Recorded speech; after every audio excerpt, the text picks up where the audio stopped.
सक्षम दीक्षित है और मेरे चैनल का नाम पेंटेस्ट डायरीज है। आज मैं आपको अभी रिसेंटली जो हैक द बॉक्स ने एक मशीन रिटायर करी है जिसका नाम टेनेंट है, आज उसका वॉक थ्रू कम्प्लीटली आपको दिखाने वाला हूँ मेरे इस चैनल पे। इस वॉक थ्रू में मैं ये मशीन ऑलरेडी कॉम्प्रोमाइज़ कर चुका हूँ, बट आज मैं स्टेप बाय स्टेप बताऊँगा कैसे उस चीज़ पूरी मशीन को कॉम्प्रोमाइज़ किया जा सकता है। तो चलिए हमारे डेस्कटॉप पर चलते हैं। सो इस मशीन का IP एड्रेस है 10.10.10.223। सो सबसे पहले हमारा फर्स्ट स्टेप रहेगा कि हम इस सिस्टम के nmap चला के देखेंगे, जिससे हमें पता चलेगा कि इस टारगेट सिस्टम पे कौन कौन से पोर्ट चल रहे हैं। तो एज मैंने ये पहले ही चला लिया था क्योंकि इसमें काफ़ी टाइम लगता है, तो हम देख सकते हैं यहाँ पर पोर्ट 22 इनेबल है और पोर्ट 80 इनेबल है। तो सेकंड स्टेप हमारा स्ट्रेट फॉरवर्ड रहेगा कि हम जानना चाहेंगे अगर पोर्ट 80 चल रहा है तो पोर्ट 80 में क्या चल रहा है एक्चुअली। तो मैंने पहले से ही चला लिया है गोबस्टर। तो गोबस्टर के आउटपुट आप देख सकते हैं। सो गोबस्टर में हमें एक ही चीज़ अच्छी मिली है जो है वर्डप्रेस। हमें पता चला है कि टारगेट सिस्टम पे वर्डप्रेस पड़ा हुआ है। तो अब जाके इस मशीन पे देखते हैं कि टारगेट मशीन पे जो वर्डप्रेस पड़ा है उसमें हम क्या क्या एक्सप्लोर कर सकते हैं, नई चीज़ें। तो हम डायरेक्टली ब्राउज़र पे जाएंगे और यहाँ पर जाके हम वर्डप्रेस डालेंगे और देखना चाहेंगे कि आउटपुट क्या आ रहा है। ठीक है, तो हम देख सकते हैं कि कुछ अनवर्ड टाइप का हमें आउटपुट दिख रहा है हमारी स्क्रीन पे। मतलब एक्चुअल वर्डप्रेस लॉगिन पेज नहीं है, बट हमें कुछ सर्च टाइप की चीज़ें दिख रही हैं वर्डप्रेस पे। सो इसमें हम नेक्स्ट स्टेप में जाएंगे कि हम अब देख रहे हैं कि मे भी हो सकता है पॉसिबिलिटी कि ये जो है सिर्फ डायरेक्टली IP से एक्सेसिबल ना हो। तो कुछ मशीन्स पे ऐसा भी होता है कि अगर हम उसकी होस्ट एंट्री डाल दें, मतलब अगर जो भी इसका होस्ट मशीन सिस्टम होगा, लाइक मोस्ट ऑफ द हमारी जो मशीन्स होती है उसका tenet.stb इसका जैसे हो सकता है, तो ये होस्ट एंट्री डाल के देख सकते हैं कि क्या हमें कुछ अप्रोप्रिएट आउटपुट मिल रहा है, नहीं मिल रहा है। तो वो ट्राई करते हैं। तो हम फिर से अपने टर्मिनल की तरफ जाते हैं और सीधे ओपन करते हैं /etc होस्ट। अब यहाँ पर जाके हम सीधे हमारी IPs लिख देंगे और यहाँ पर लिख देंगे tenet.stb, इसको सेव कर देंगे और फिर से ब्राउज़र पे जाएंगे और यहाँ पर लिखेंगे tenet.stb। अब देखते हैं कि हमें कुछ आउटपुट मिलता है। तो हमने देखा कि हमें कोई आउटपुट नहीं मिल रहा है इसमें अप्रोप्रिएट। ठीक है, तो हमने एक चीज़ देखी थी, हमें मतलब हमने जब लास्ट टाइम जब हमने सीधे IP एक्सेसिबल किया था तो हमने देखा था कि हमें कुछ कमेंट सेक्शंस दिख रहे हैं हमें काफ़ी जगह पर। तो हम क्या करेंगे, हम कमेंट सेक्शन में कोशिश करेंगे जाने की। तो कमेंट में हम जैसे ही जाएंगे तो यहाँ पर हम देखेंगे कि यहाँ पर काफ़ी ज़्यादा कमेंट्स लिखे हुए हैं, तो उसमें से हमें एक पर्टिकुलर कमेंट में जाना पड़ेगा। तो मेरे पास ऑलरेडी पाथ है, मैं उस पाथ को डायरेक्ट कॉल करना चाहूँगा। इस पाथ पे हम डायरेक्ट जाएंगे और ट्राई करेंगे एक्सेस करने का। तो हम ये पाथ को डायरेक्ट एक्सेस कर रहे हैं जब, ठीक है, तो ये विदाउट क्रेडेंशियल्स हम लोग डायरेक्टली इस पेज पे जा सकते हैं। तो यहाँ पर हम गए, इस कमेंट में हम देख सकते हैं, इसमें लिखा है did you remove the setter PHP file and the backup, the migration program is incomplete, why would you do this? So it's a clear indication कि कोई setter.php फाइल ऑलरेडी एग्जिस्ट कर रही है वहाँ पर, जो बैकअप फाइल टाइप में काम कर रही थी। तो हमारे लिए मतलब एक क्लू है ये यहाँ पर। तो उस क्लू को फॉलो करेंगे और उससे पहले हम एक काम करेंगे कि हम सेटर मतलब हम फिर से एक होस्ट एंट्री डालेंगे जिसमें हम setter.tenet.stb डालेंगे। तो फिर से हम उसी स्क्रीन में वापस जाएंगे, हम फिर से इसको ओपन करेंगे, यहाँ से इसको कॉपी करेंगे, पेस्ट करेंगे, चाहे तो पेस्ट कर सकते हैं या फिर हम एक काम कर सकते हैं कि इसको ही कॉपी कर लेते हैं और इसको स्पेस देके यहाँ पर पेस्ट कर देते हैं और यहाँ पर हम सेटर लिख देते हैं, डॉट लगा देते हैं और फिर से इस फाइल को सेव कर देते हैं। जब हम इस फाइल को सेव कर देंगे तो अब हम चाहें तो हम देख सकते हैं कि हम setter.php फाइल अगर एग्जिस्ट कर रही होगी तो हमें एक्सेसिबल हो जाएगी। तो हम ट्राई करते हैं कि क्या पता हमें ये फाइल एक्सेस हो जाए। तो हम ट्राई करेंगे तो हमें ये एक्सेसिबल हो रही है, तो इट मीन्स ये फाइल अभी तक रिमूव नहीं की गई है। Grabbing user from text file database updated.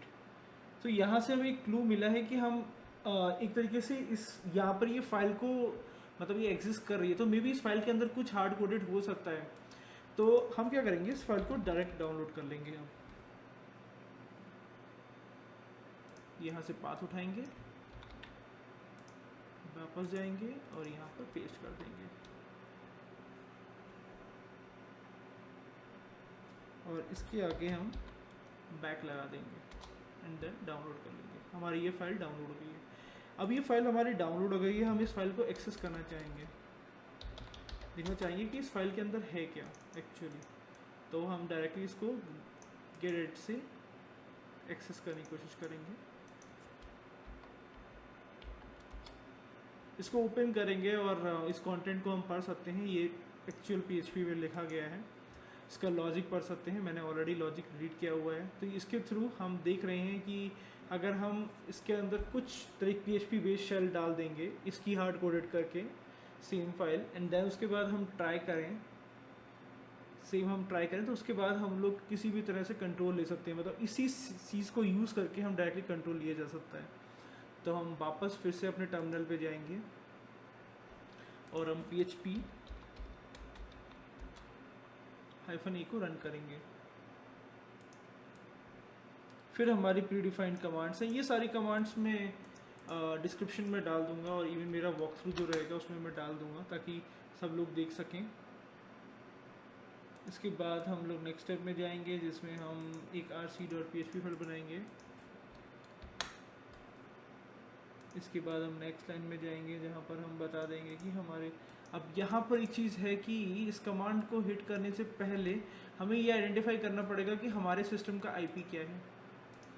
तो हम लोग एक नया टैब खोल लेंगे और यहाँ पर हम अपना IP चेक कर लेंगे।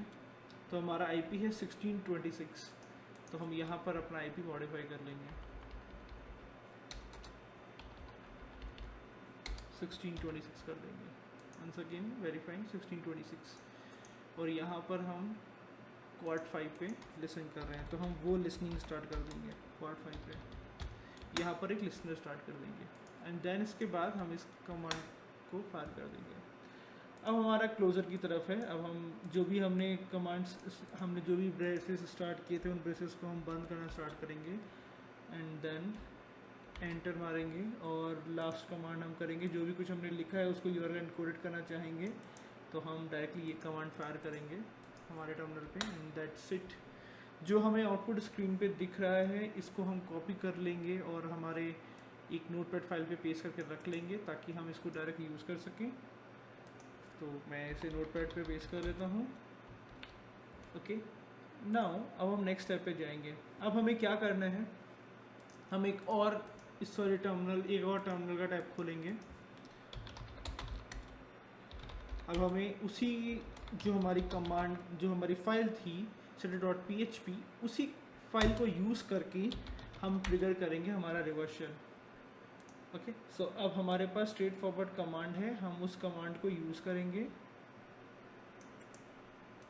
थोड़ा सा मुझे कस्टमाइजेशन करना पड़ेगा क्योंकि मैं इसको ऑलरेडी सॉल्व कर चुका हूँ, तो इसमें थोड़ा सा कस्टमाइजेशन है वो मैं आपको दिखा देता हूँ। यहाँ से हमारा जो आउटपुट फाइल था, कंटेंट था, उसको हम इससे रिप्लेस कर देंगे, यहाँ पे पेस्ट कर देंगे, यहाँ पर डायरेक्टली इसको कॉपी करेंगे एंड कॉपी करने के बाद यहाँ पर पेस्ट कर देंगे। हमारा लिसनर चल रहा है और हम इसको ट्रिगर कर देंगे, इसको हम ट्रिगर करेंगे, हमें ये आउटपुट मिल जाएगा। अब हम क्या करेंगे, 200 ओके मिल गया, इट मीन्स फाइल क्रिएटेड हो चुकी है वहाँ पर। अब हम डायरेक्टली जाके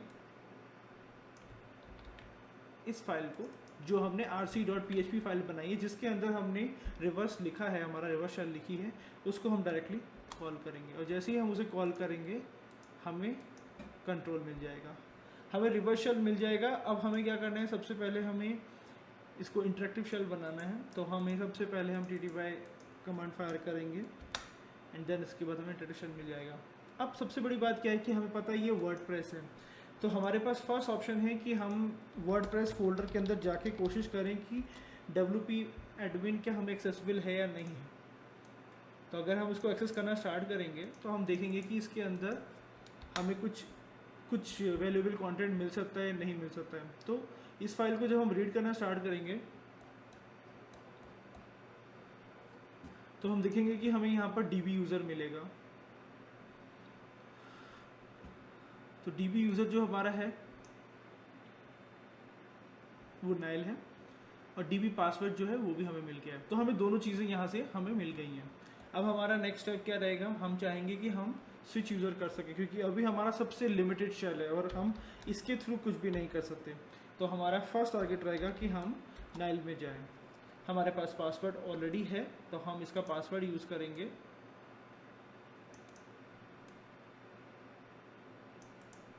और इस पासवर्ड को कॉपी पेस्ट करके हम डायरेक्टली नाइल बन जाएंगे। तो अब हम www डेटा जो हमारा यूज़र होता है उससे बाहर आके हम नेल यूज़र में चले गए हैं, जहाँ पर जाने के बाद हम देखेंगे कि क्या हमें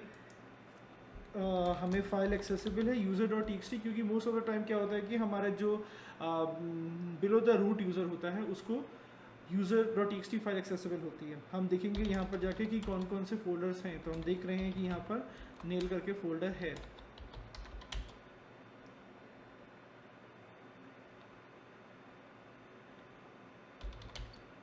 ओके, हम ऑलरेडी उसके अंदर हैं और यहाँ हम ट्राई करेंगे, हम user.txt को देख सकते हैं। ओके,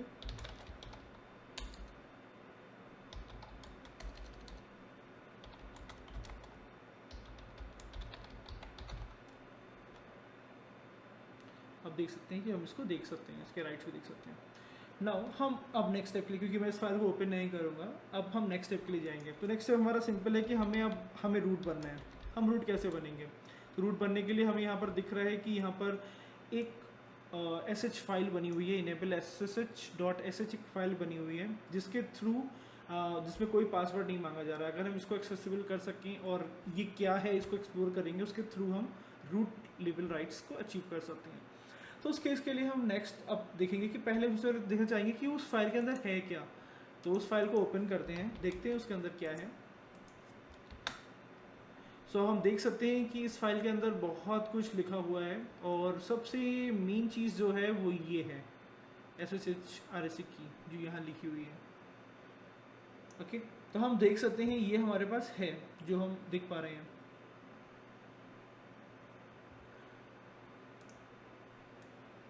हमारा नेक्स्ट टारगेट रहेगा कि हम इसको रिप्लेस करेंगे। हम इसके अंदर जहाँ पर भी इसे उबंटू वाला सेक्शन मिलेगा वहाँ पर ये रिप्लेस करेगा हमारे वाले SSH RSA से, क्योंकि हम अपने सिस्टम पे SSH RSA बनाएंगे और फिर उसको यहाँ पर रिप्लेस कर देंगे।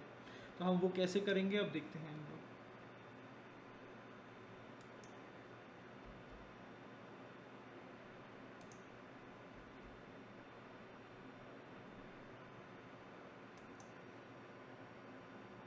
हेलो या अब हम इसमें क्या करेंगे, सबसे पहले हमने देखा कि वहाँ पर जब हमने उस फाइल को ओपन किया तो हमने देखा कि यहाँ पर SSH की ऑलरेडी पड़ी हुई है इसकी। तो हम क्या करेंगे, इसको हमें रिप्लेस करना है। तो यहाँ पर हम एक वन लाइनर अपनी स्क्रिप्ट चलाएंगे जिसके थ्रू हम क्या करेंगे, इसको कस्टमाइज मॉडिफाई करने की कोशिश करेंगे एंड देन वेट करेंगे उसे ट्रिगर होने के लिए। इसके लिए हमारे बेस सिस्टम की हमें SSH की बनानी पड़ेगी, तो वो मैंने बनाई है। यहाँ पे सिंपली हमें SSH-keygen मारने हैं एंड देन हम जब इसे रन करेंगे तो उसके बाद हमें फाइनली ये दो फाइल्स मिल जाएंगी, एक RSA फाइल है और एक पब्लिक की मिल जाएगी। हमें इसे पब्लिक की चाहिए यहाँ पर, तो हम लोग यहाँ पर हमारी पब्लिक की ओपन कर लेंगे। अब यहाँ पर क्या करना है, हमें एक कमांड लिखनी है जिसके थ्रू हम इस पब्लिक की को यूज़ करेंगे। हमें लिखना है while true, देन उसके बाद डू इको, देन हम अपनी पूरी जो हमारी पब्लिक की है वो पेस्ट कर देंगे डबल कोट्स के अंदर। देन उसके बाद हम टेम्प फोल्डर में उसे डंप करेंगे एंड देन उसके बाद छोड़ देंगे। Then done is the final command. तो now let me copy this complete content and paste it on the terminal. हम इसे टर्मिनल में पेस्ट करेंगे और दैट्स डन। कुछ मिनट्स के बाद ये ऑटोमेटिकली कंप्लीट हो जाएगा। एंड इतनी देर में हम क्या करेंगे, हम हमारी एक अलग से एक डिफरेंट शेल ओपन करना चाहते हैं, क्योंकि अभी हमारी ये वाली शेल हम वापस फिर से यूज़ नहीं कर पाएंगे, तो हमें वेट करना है। तो इसके लिए हम क्या करेंगे, हम यहाँ पर फिर से रन कर लेते हैं और यहाँ से इसको कॉपी कर लेते हैं एंड इसको यहाँ पेस्ट कर देते हैं और इसको रन कर देते हैं। जैसे रन करेंगे हमें फिर से शेल मिल गई है हमारी। फिर से हमें वही सिमिलर कमांड्स को फायर करना पड़ेगा, हमें फिर से नेल में जाना पड़ेगा। मैं वो चीज़ें बहुत क्विकली कर लेता हूँ फिर से।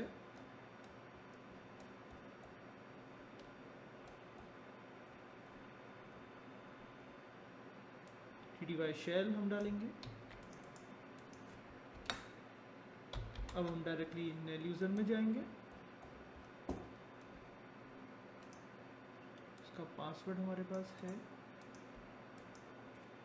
MEIL, एंड देन हम इसका पासवर्ड डालेंगे। हम नल यूज़र में आ गए हैं, एंड देन हमारे पास नेक्स्ट सेक्शन है जब हम जाएंगे। अब जब हमें ये मिल गया, हमने फिर से एक बार sudo -l करके देखा, एंड देन हम लोग डायरेक्टली इस यूज़र पाथ में जाएंगे जहाँ की हमने फाइल अपडेट की थी। देन फोल्डर में जाएंगे एंड देन हम इनसाइड में। अब हमें यहाँ पर क्या करना है, हमें इसी फाइल को कंटिन्यूस रन करते रहना है। तो हम यहाँ पर pwd सेक्शन मारेंगे और हम यहाँ पर sudo इस पाथ को कॉपी करेंगे एंड इस पाथ को कॉपी कर लेते हैं। हमें क्या रन करना है, हमें चाहिए ये फाइल, तो हम इस फाइल को कंटिन्यूस रन करना स्टार्ट कर देंगे जब तक वो ऑथराइज नहीं कर देता। और ये हम देख सकते हैं कि सक्सेसफुली एडिट हो गया है। सो अब हमें क्या करना है, हमें सिंपली हम यहाँ पर जाएंगे और हम SSH root @10.10.10.223 एंटर करेंगे और हम मशीन के अंदर चले जाएंगे। अगर हम नहीं जा रहे हैं तो इट मीन्स हम लोग को अपनी पब्लिक फाइल जो है उसको कॉपी करके यहाँ पर लाना पड़ेगा। तो हम उसको भी कॉपी कर लेते हैं, cp/ हमारा जो फाइल है उसको हम कॉपी कर लेते हैं।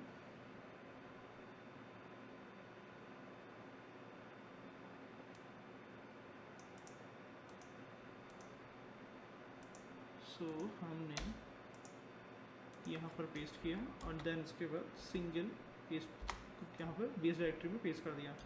अब हम फिर से उसको रन करेंगे और यहाँ पर -i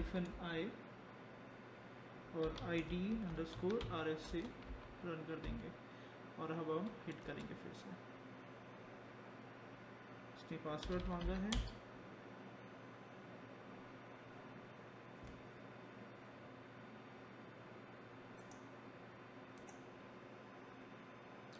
जैसे यहाँ पर हमें सक्सेसफुल आएगा फिर हमें क्या करना है, हमें सिंपली यहाँ पर जाना है और हम ऑलरेडी हम अपनी IDRSA फाइल को पब्लिक की को हम ऑलरेडी ऐड कर चुके हैं टारगेट मशीन पे। तो हमें अपनी प्राइवेट की के थ्रू हम ट्राई करेंगे SSH करने का और in few seconds we can see that we can able to get the control of our root privilege rights. So आप यहाँ देख सकते हैं कि मुझे टेनेंट पे रूट लेवल राइट्स मिल गए हैं और लॉगिन मिल गया है। अगर अब हम जाना चाहें तो हम रूट डायरेक्टरी में डायरेक्ट जा सकते हैं और हम root.txt फाइल को भी देख सकते हैं। तो ऐसे ये पूरी मशीन को कॉम्प्रोमाइज़ किया जा सकता है और ये पूरे स्टेप्स हैं। ये सारे कंप्लीट वॉक थ्रू सारे स्टेप्स सारी कमांड्स में मेरे वॉक थ्रू मेरे टेक्निकल ब्लॉग पे डाल दूंगा। आप वहाँ से सारी कमांड्स को यूज़ कर सकते हैं। If you want to simulate, अगर आपको ये पूरा का पूरा सिमुलेट करके फिर से ट्राई करने की कोशिश करनी हो तो आप ट्राई कर सकते हैं। सारी चीज़ें अवेलेबल रहेंगी and even I will put the complete right up on GitHub also, even on my technical blog, and you can collect that information from there itself. Thank you so much for joining this video. अगर आपको ये video अच्छा लगा है और आप अपने feedback देना चाहते हैं तो आप यूट्यूब चैनल में इस वीडियो के नीचे कमेंट सेक्शन में जाके अपने कमेंट डाल सकते हैं। अगर आपको वीडियो अच्छा लगा है तो आप उसे लाइक भी कर सकते हैं, मेरे चैनल को सब्सक्राइब भी कर सकते हैं। मैं डिस्क्रिप्शन सेक्शन में मेरे लिंक्डइन का प्रोफाइल लिंक और मेरे टेक्निकल ब्लॉग का लिंक, सारे लिंक्स एंड इवन गिटहब का लिंक उसमें डाल दूंगा। अगर आप मुझसे कहीं पे भी कनेक्ट करना चाहते हैं तो आप मुझसे कनेक्ट कर सकते हैं। Thank you so much for joining this video. Take care, bye bye.